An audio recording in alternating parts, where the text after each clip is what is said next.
아이 셋을 키우던 과부가 있었습니다.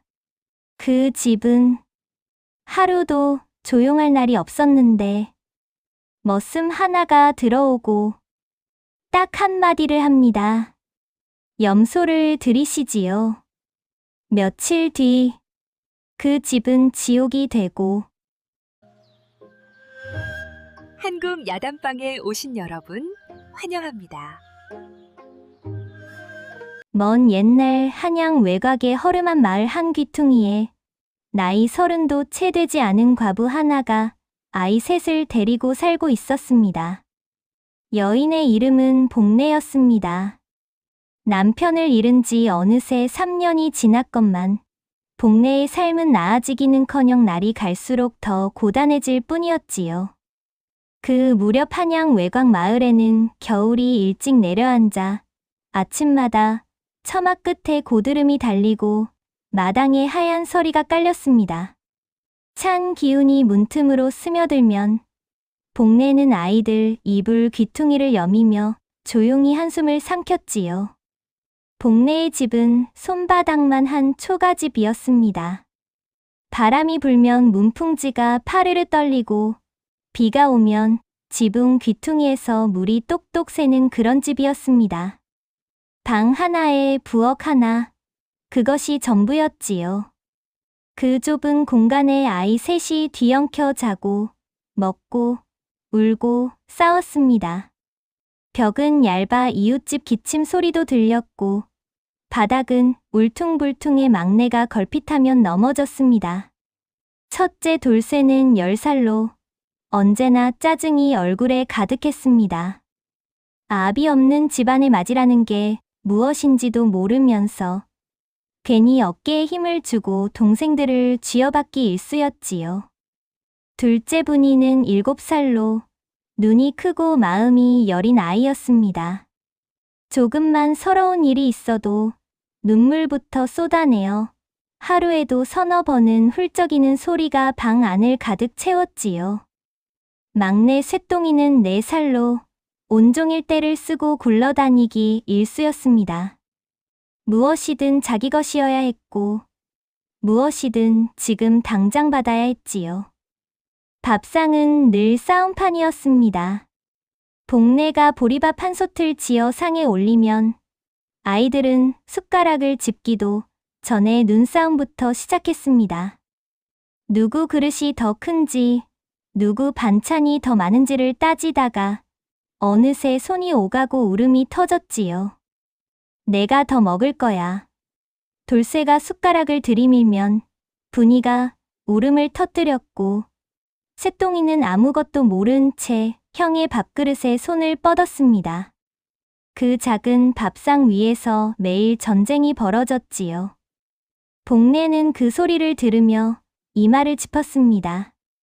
밥을 더 지을 쌀도 없었고 싸움을 말릴 기운도 남아있지 않았습니다. 그저 멍하니 앉아 아이들을 바라보다가 나지막이 한숨을 내뱉을 뿐이었지요.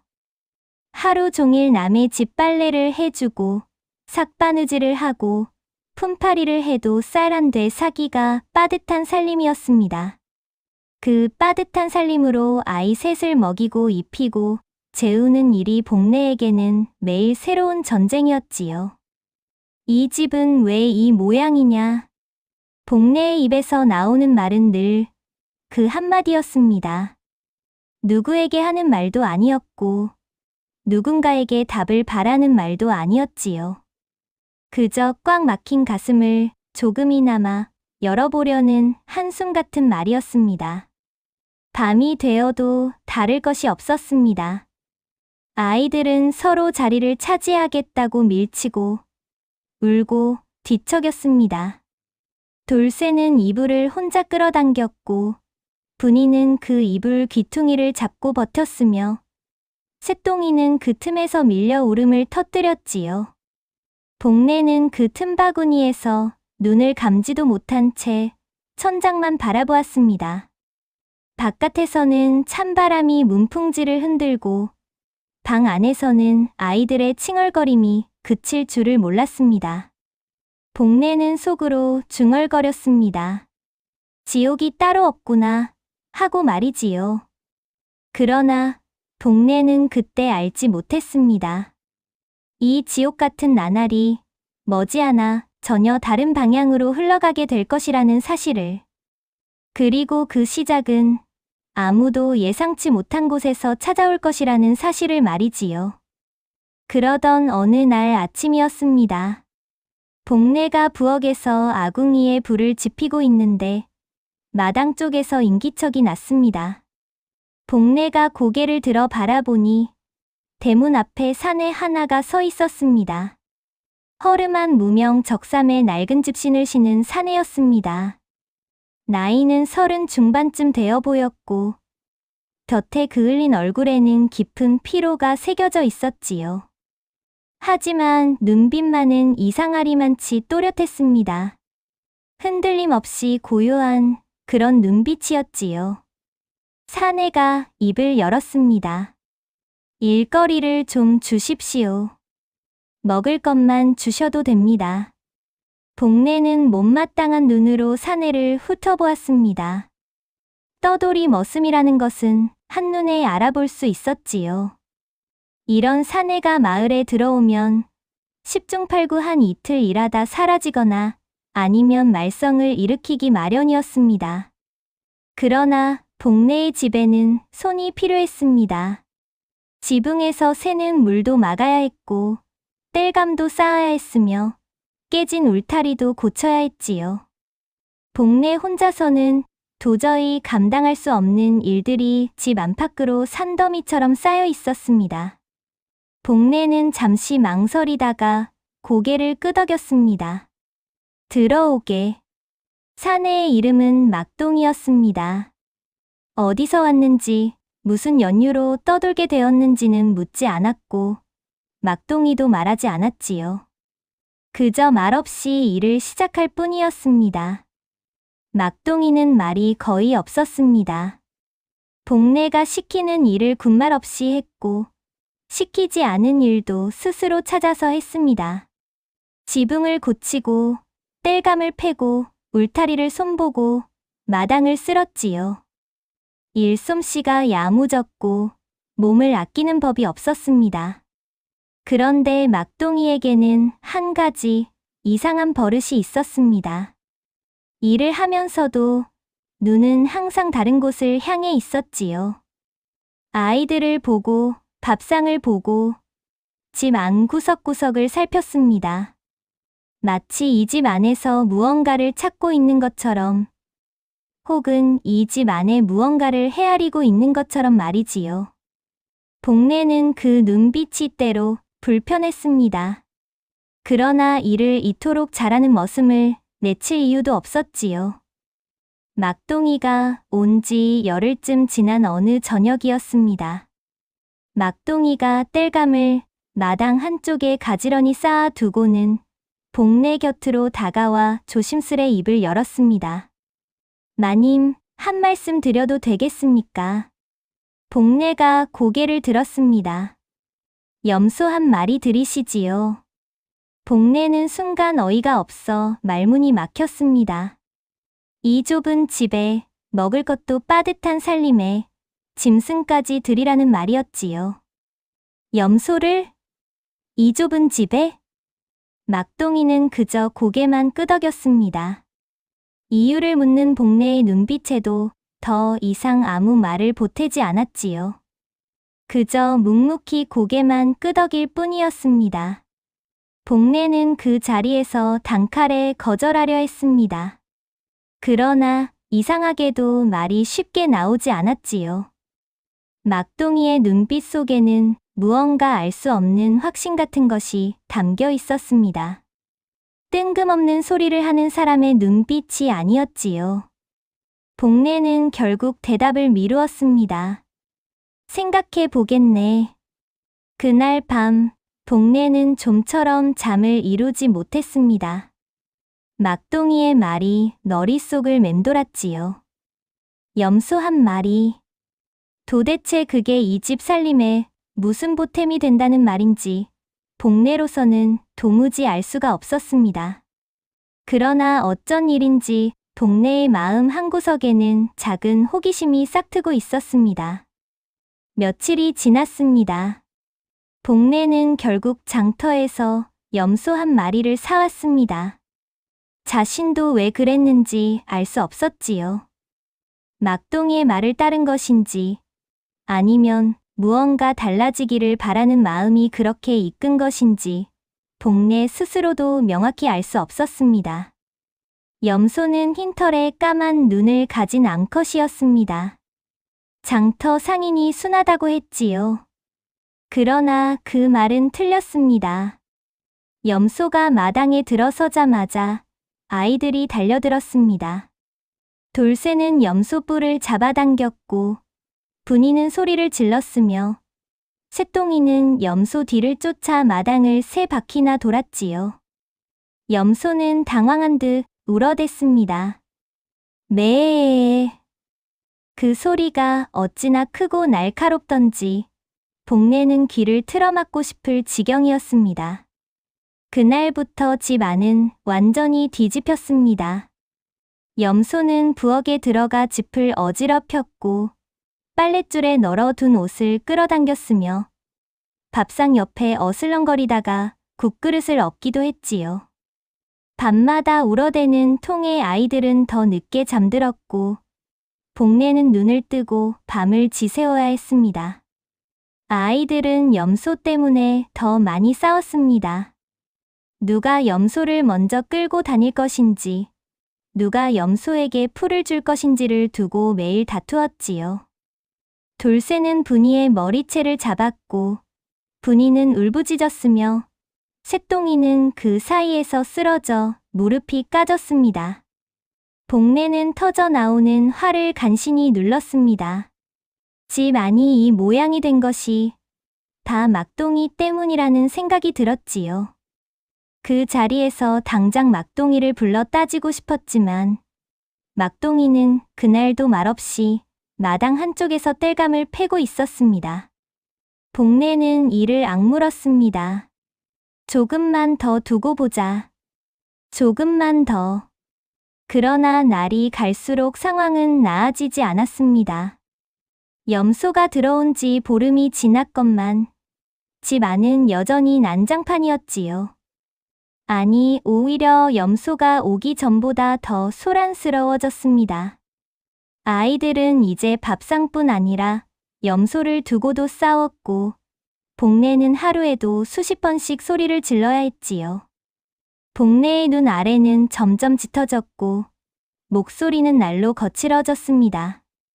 밤마다 염소 울음에 잠을 설치다 보니 온몸이 쑤셨고 빨랫감은 쌓여갔으며 삭바느질거리는 손도 대지 못한 채 방 구석에 처박혀 있었지요. 어느 날 저녁이었습니다. 분이가 울면서 뛰어들어왔습니다. 염소가 분이가 아끼는 댕기를 먹어버렸다는 것이었지요.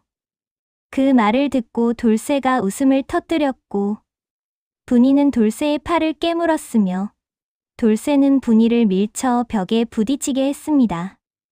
새똥이는 그 광경을 보고 덩달아 울음을 터뜨렸지요. 그 순간 복내의 가슴속에서 무언가가 뚝 끊어지는 소리가 났습니다. 복내는 마당으로 나가 막동이를 불러 세웠습니다.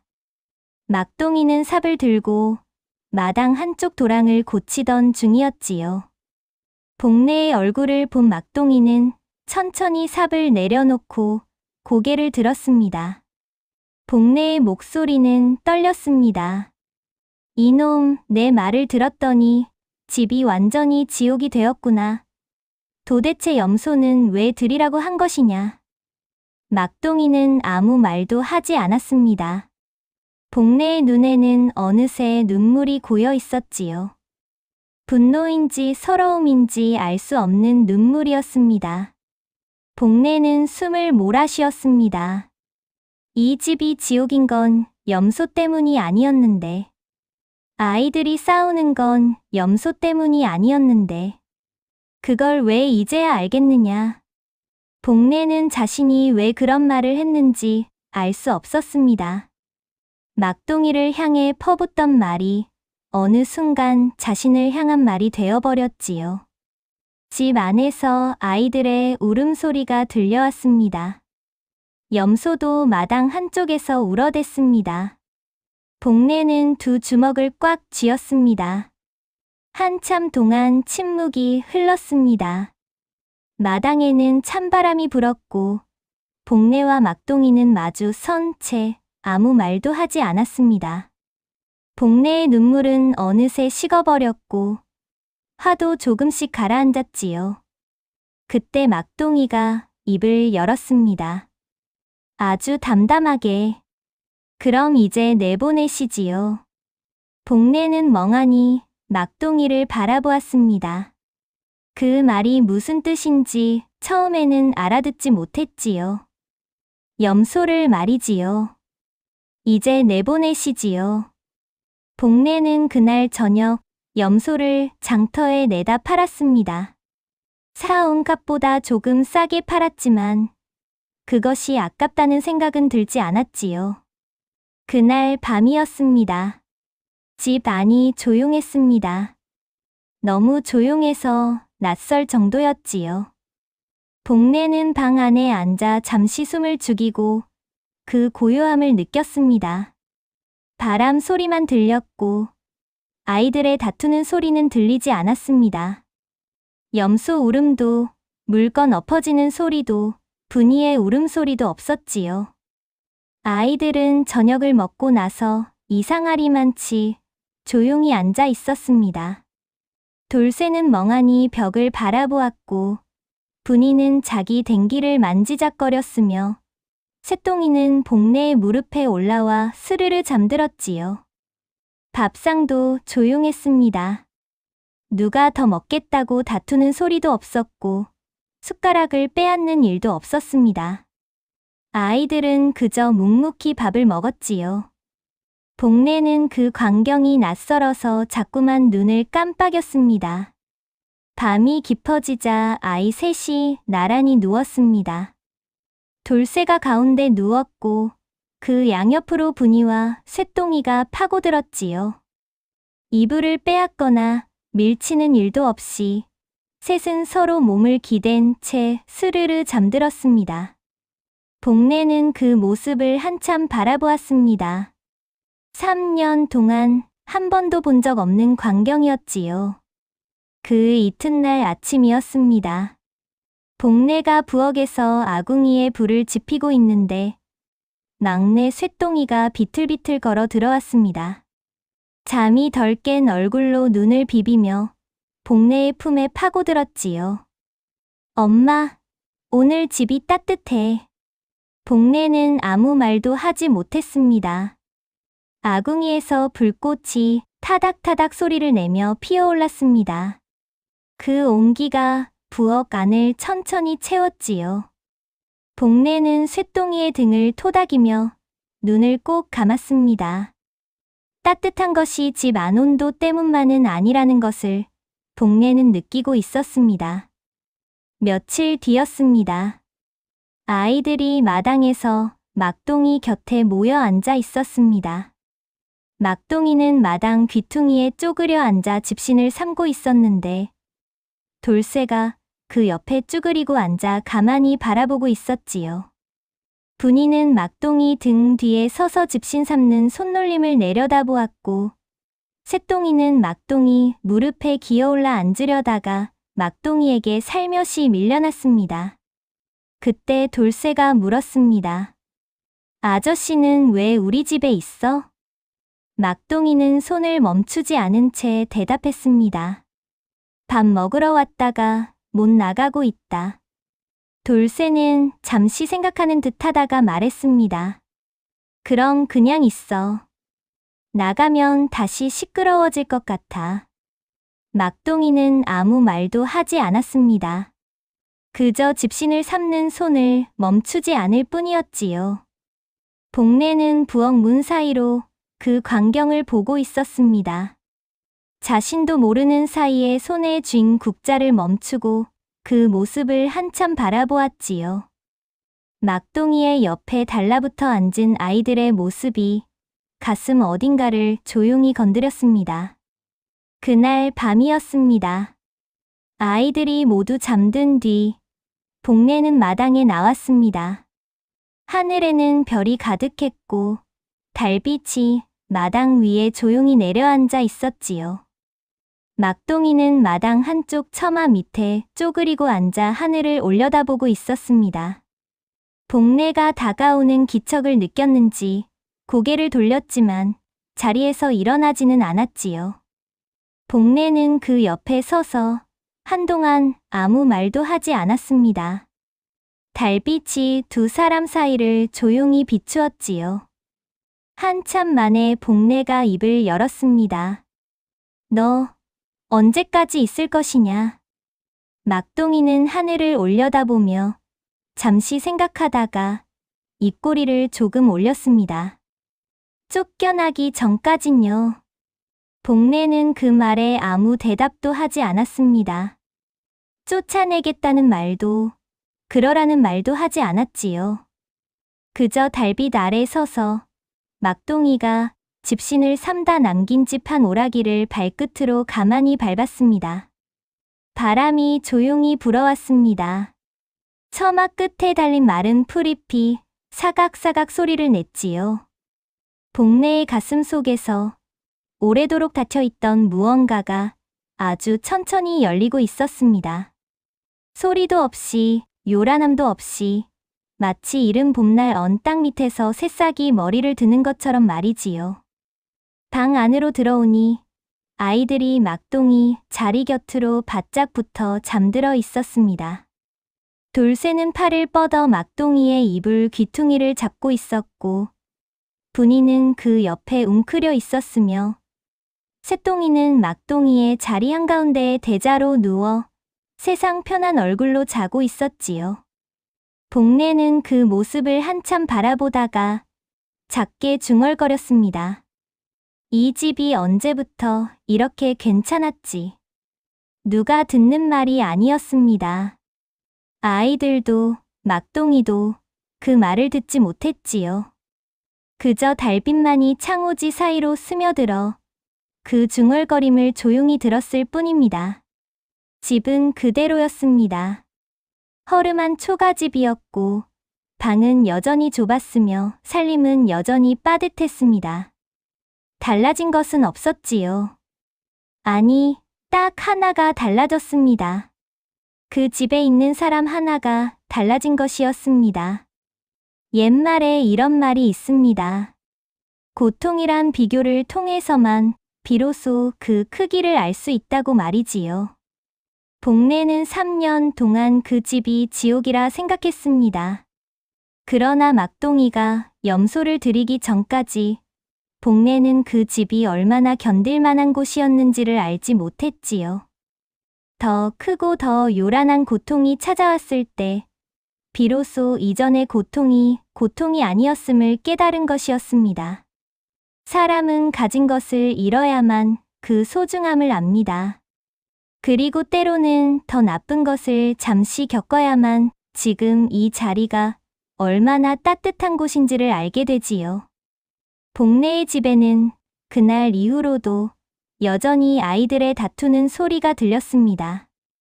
분이는 여전히 울었고 돌쇠는 여전히 짜증을 부렸으며 새똥이는 여전히 떼를 썼지요. 달라진 것은 없었습니다. 다만 복내는 더 이상 그 소리를 들으며 지옥이라 중얼거리지 않았습니다. 끝까지 시청해주셔서 감사합니다. 구독과 좋아요는 영상 제작에 큰 힘이 됩니다. 더 좋은 이야기로 뵙겠습니다. 오늘도 즐거운 하루 되세요.